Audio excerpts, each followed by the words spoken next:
What's going on, everybody? Mortem here, this time bringing you my first impressions of the launch version of Hard West 2. A couple days ago I did do a video in a more checkout style for Hard West 2, which had a demo available pre-launch. However, it did launch yesterday, August 4th, and is available right now, so now that I've got my hands on it, I figured I'd give you guys some first impressions on top of that. So, if you're unaware, Hard West 2 is a sort of supernatural Wild West tactics game. If you've played any tactics game, things like XCOM, that type of stuff, you should feel right at home here. The goal of the game is to chase down a ghost train that has stolen your souls, and naturally, you'd like them back. And with the help of some companions we meet along the way, we do just that. But with this being an indie title, I wasn't really expecting a lot of choice and consequence and all that type of stuff. However, the companions do actually have a tiny bit of that, in that often you'll be presented with situations in which you can side with a companion, and this will increase their loyalty up to a maximum of 8. And as you increase in tiers of loyalty, this can actually unlock options for you when you approach things like side quests out on the world map. And out on the world map, actually,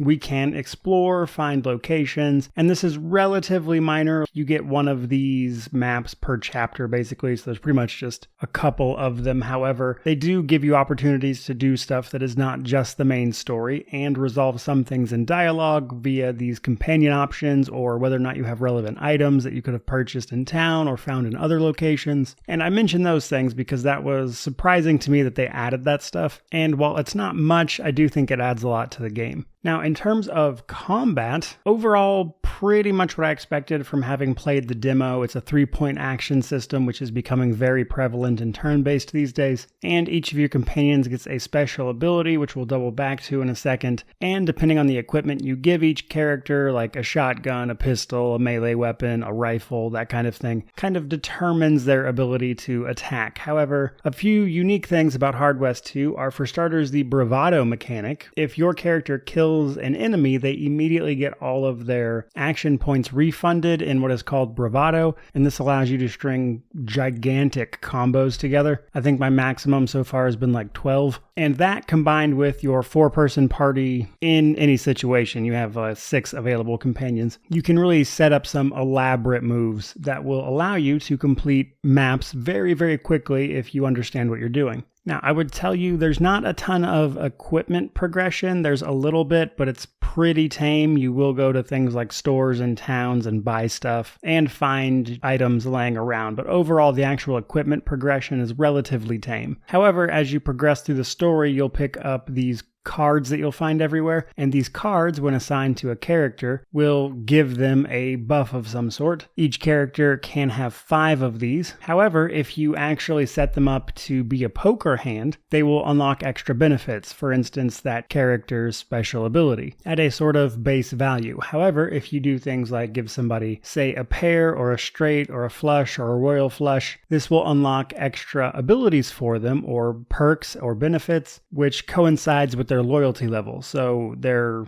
effectiveness in combat is down to the little bit of equipment you can get. And then this card system determining a lot of their buffs as well as their actual perks that they have, on top of whether or not you've been supporting that particular companion, which will unlock more of this. Which is an interesting way to handle progression, but in a shorter game like this, I'm for it. It's been pretty fun so far. But there have been a couple of minor things that I wanted to point out as well that I think are a bit more on the negative side. For starters, everything after the end of Chapter 1 has been pretty dramatically harder than the rest of it. There's a huge difficulty spike right there, which I only mention because there comes a point in the game where you're kind of thrown into a fight that then leads to another fight directly after a scenario, and you only heal when you go to physically heal. You don't just heal after combat. So them doing 2 scenarios back to back means a lot of your characters can be wiped out, and there's no real warning to this. And then that's followed by the next chapter, which is much harder in general. So I'd be surprised if that part of the game doesn't get a little bit of fine-tuning. I've been messing around on all the difficulties, and the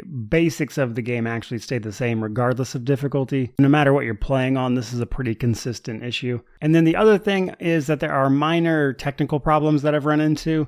I've had crash to desktop, and then a more serious issue where the game crashed and just would not load back up afterwards, and I actually had to go clear the registry to fix it, which I don't think most people are going to be doing, or in some cases even know how to do. And a quick browse through the Steam forums tells me I'm not the only person to have run into that either. And last but not least are the loading times. I believe this is a Unity game, which would pretty much explain this, but late game, the loading times get quite long, well over a minute pretty regularly, as I'm nearing the end of the game now as it stands, by the way. So what started out relatively tame progressively got worse, and this is something that I've seen in Unity quite a bit, which is why I'm pretty sure that's what this game was built on. So definitely something to keep in mind. But broad strokes, my first impressions have been mostly positive. There is a bit more to the game than I was expecting, though there are some minor things kind of holding it back that I think will probably get ironed out pretty quickly. Now, I will likely have this reviewed probably by Sunday or Monday. It's, again, relatively short, and I'm coming up on the end, which means I'll just have to go back and get all the achievements, as the game is largely pretty linear, which means it's likely going to be a 2 run-through review for me, so probably see this review Monday. But that's all I've got for you guys today. Hope you enjoyed the video. If you did, like, comment, subscribe, all that YouTube jazz. But regardless of any of that, thank you. May you wander in wisdom and have an amazing day.